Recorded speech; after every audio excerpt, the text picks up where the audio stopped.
pour terminer là, avec cette saga, je vous rappelle l'histoire de cette petite fille-là parce que j'y ai jamais cru et j'osais pas dire, tu sais, publiquement, j'osais pas dire, ben, tu sais, je pense pas que c'est le cas. J'osais pas le dire parce qu'on avait quand même, on a le décès d'une petite fille. Et je me disais, mon Dieu, est-ce qu'un gouvernement est game d'utiliser l'histoire d'une petite fille pour faire gonfler des chiffres, pour faire peur aux gens?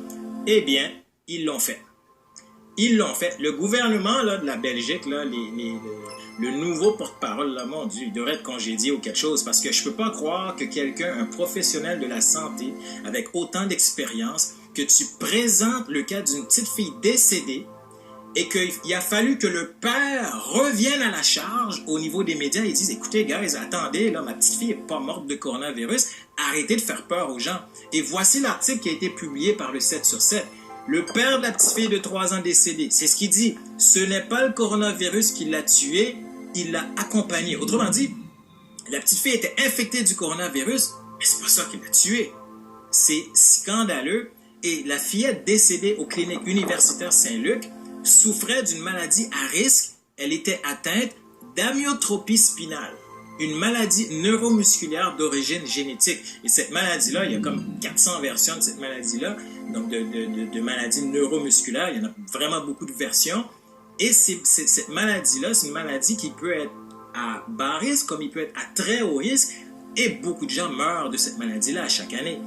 Mais on a voulu faire passer cette petite fille-là comme un cas coronavirus et on a pris le cas d'une petite fille, hein, évidemment, pour faire peur aux gens. Et comme je vous l'ai dit dans ma capsule sur le même sujet, l'idée c'était de dire, ben, on va les faire peur avec une petite fille de 3 ans pour les faire comprendre. Si une petite fille de 3 ans peut mourir du coronavirus, ben vous autres aussi, vous pouvez mourir du coronavirus à 20 ans, 30 ans, 40 ans, 50 ans, 60 ans, 70 ans. Donc c'est une campagne de peur. Hein? Et il termine là, le pauvre papa, il termine, il dit, c'est le coronavirus qui l'a accompagné, mais pas le coronavirus qui l'a tué. Il ne faut pas effrayer le monde pour rien. C'est beaucoup de choses, tout ça.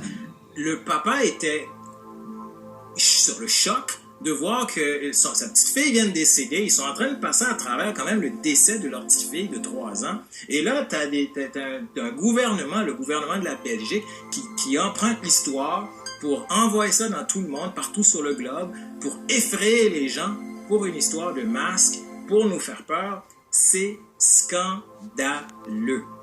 Et je peux pas comprendre, je peux pas même croire que nos médias au Québec ont pris l'histoire. Nous autres aussi, on va l'utiliser. Et là, je vous fais une prédiction. La question que je me pose, là, c'est... Là, ils l'ont présenté dans presque toutes les tribunes. Je pense que c'est juste la presse qui ne l'a pas présenté. Est-ce qu'ils vont nous représenter cette histoire-là et s'excuser de l'erreur qui a été faite et s'excuser du fait qu'on s'est comme trompé? On a été un petit peu trop vite sur la gâchette. On vous a présenté une histoire qui est bidon.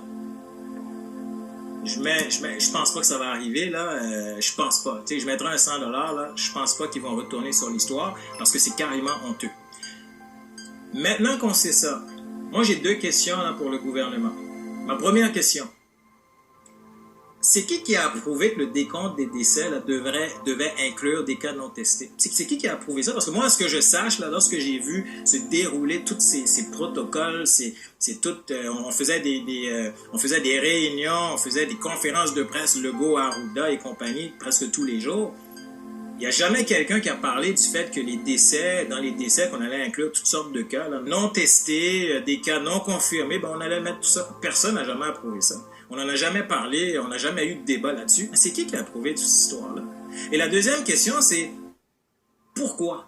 Pourquoi est-ce qu'un gouvernement voudrait inclure des cas suspects, des cas non testés dans le coronavirus, alors qu'on est dans une crise, qu'on essaye de comprendre qu'est-ce qui se passe? Il me semble que si tu essayes de comprendre une crise, si tu fais face à un nouveau virus et qu'on essaye de comprendre un phénomène, on va essayer d'être le plus exact possible. On ne va pas commencer à inclure des cas suspects, des cas, des peut-être.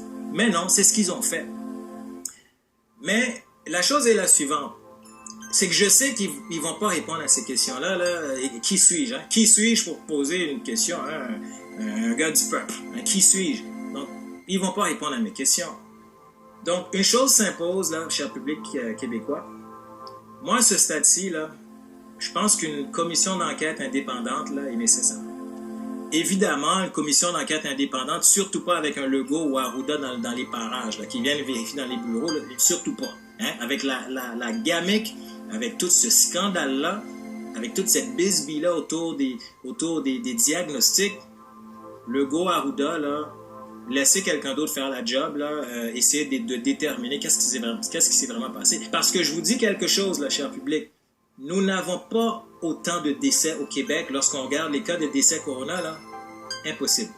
Impossible. Vous regardez les pays, là, et je vous remets le tableau, là, en pleine face, là, excusez-moi le terme, parce que je suis survolté. Regardez un peu le tableau, là, regardez les pays, là, hein, Brésil, Mexique, le Portugal, l'Allemagne. Regardez l'Égypte, là. 4728 cas, 4728 décès, excusez-moi, c'est pas des cas. Population, hein, on regarde ici, là, 104 124 440. On se retrouve avec 4728 décès. Au Québec, population de 8,5 millions, 5670 décès. Écoute, moi, là, je baigne dans les statistiques, ça fait une vingtaine d'années, là, mais pour ceux qui ne connaissent pas les stats, là, la comparaison est boiteuse. On ne peut pas comparer ça. Là. On a 5670 décès pour une population de 8,5 millions. Et là, tu arrives dans des pays comme l'Égypte, 4728 décès, ils ont comme 104 millions de population.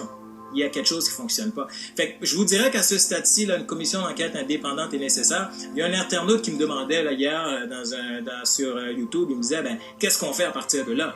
Je vous dirais, à ce stade-ci, là, écoutez, c'est le temps de demander que d'autres instances indépendantes s'en mêlent parce que décidément, le gouvernement ne nous fera pas la job. Le gouvernement en place ne nous donnera pas plus de réponses. Donc, je suis un peu sur le choc et je sais que j'en ai choqué plusieurs, mais à ce stade-ci, je vais vous demander là, de laisser un peu vos feelings de côté parce qu'en ce moment, là, il faut qu'on soit rationnel dans cette question-là.